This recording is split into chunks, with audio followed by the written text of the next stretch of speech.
कहानी की शुरुआत नवरंगपुर नाम के एक छोटे से पहाड़ी शहर से होती है, जहां रवि अपने माता पिता के साथ नया नया शिफ्ट हुआ है। शहर में बसने के बाद रवि के माता पिता उसका दाखिला राजगढ़ हाई स्कूल में करवा देते हैं। ये स्कूल काफी पुराना है और स्थानीय लोगों में इसे भूतिया स्कूल के नाम से जाना जाता है। लोगों के बीच तरह तरह की बातें फैली हैं। कहते हैं कि यहाँ कई छात्रों के साथ अजीब घटनाएं हो चुकी हैं और कई छात्र यहाँ पढ़ने आए थे जो फिर कभी वापस नहीं लौटे। रवि इस स्कूल में प्रवेश लेने के बाद जल्दी ही महसूस करता है कि यहाँ के नियम और वातावरण आम स्कूलों से अलग हैं। उसकी कक्षा के कुछ छात्र हर समय डर के साए में रहते हैं और अजीब तरह से बात करते हैं। यहाँ के शिक्षक भी बहुत सख्त हैं और रवि को उन पर भी कुछ संदेह होने लगता है। कुछ दिन बीतते हैं और रवि की दोस्ती कुछ अन्य छात्रों से हो जाती है, निशा, करण और आकाश। इन तीनों ने भी इस स्कूल में कुछ रहस्यमयी अनुभव किए थे, लेकिन वे इसे किसी को बताने से डरते थे। निशा बताती है कि एक बार उसने रात को एक खिड़की से किसी को उसे घूरते हुए देखा था, लेकिन जैसे ही उसने पलट कर देखा वहां कोई नहीं था। करण ने एक दिन महसूस किया कि स्कूल की दीवारों से कुछ फुसफुसाहटें सुनाई दे रही थीं। ये सभी घटनाएं रवि को बहुत अजीब और डरावनी लगती हैं। एक दिन रवि को लाइब्रेरी के पुराने खंड में एक पुरानी किताब मिलती है जिसमें स्कूल के इतिहास के बारे में कुछ लिखा हुआ है। किताब में बताया गया है कि इस स्कूल की जगह पर पहले एक अनाथालय था, जहां बहुत से बच्चों की मौतें हुई थीं। वह किताब पढ़ते पढ़ते रवि को अजीब सी बेचैनी होने लगती है, जैसे उसे कोई घूर रहा हो।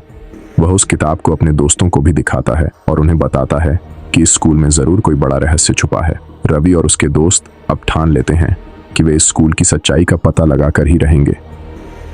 एक रात वे सभी लाइब्रेरी में छुपकर बैठते हैं ताकि स्कूल के भूतिया हिस्सों की जांच कर सकें। उन्हें पता चलता है कि लाइब्रेरी के पीछे एक गुप्त दरवाजा है जो शायद किसी तहखाने में जाता है। वे धीरे धीरे दरवाजे के पास जाते हैं और उसे खोलने की कोशिश करते हैं। अंदर घुप अंधेरा होता है, लेकिन उनकी टॉर्च की रोशनी में उन्हें धूल से ढके कुछ पुराने दस्तावेज और फर्नीचर नजर आते हैं।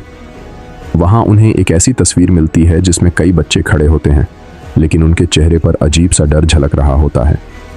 उनमें से एक बच्चा, जिसे सब अनिरुद्ध कहते थे, की कहानी उस तस्वीर के पीछे लिखी होती है।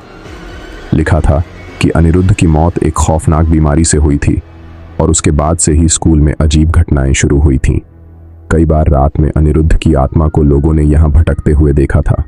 माना जाता है कि वह आत्मा अपनी मौत के रहस्य को उजागर करना चाहती है। रवि और उसके दोस्तों को अब यह समझ में आ चुका था कि जो परछाइयां वे देख रहे थे वो वास्तव में अनिरुद्ध की आत्मा ही थी। वे सोचते हैं कि अनिरुद्ध की आत्मा को मुक्त करने के लिए उन्हें उसकी मौत के पीछे छुपे रहस्य का पता लगाना होगा। वे धीरे धीरे और जानकारी जुटाते हैं और उन्हें पता चलता है कि अनाथालय के कुछ स्टाफ ने अनिरुद्ध को एक कमरे में कैद कर दिया था क्योंकि वे उसकी बीमारी से डरते थे। उस कमरे में उसे मरने के लिए छोड़ दिया गया था।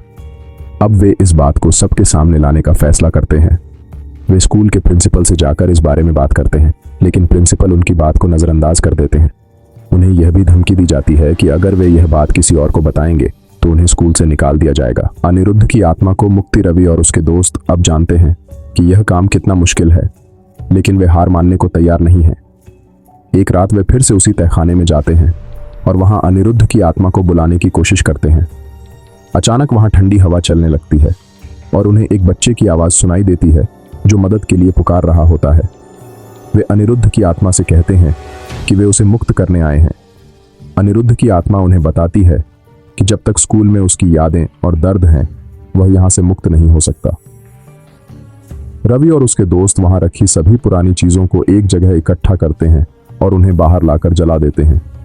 जैसे ही वे ऐसा करते हैं, उन्हें लगता है कि अब वह आत्मा मुक्त हो चुकी है। अगले दिन से स्कूल में कुछ बदलाव आते हैं। वहां का माहौल थोड़ा हल्का और शांत लगने लगता है। रवि और उसके दोस्त समझ जाते हैं कि उन्होंने एक भटकती आत्मा को मुक्ति दिलाई है।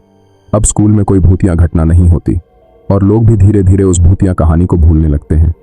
लेकिन रवि और उसके दोस्तों के मन में हमेशा अनिरुद्ध की याद रहती है।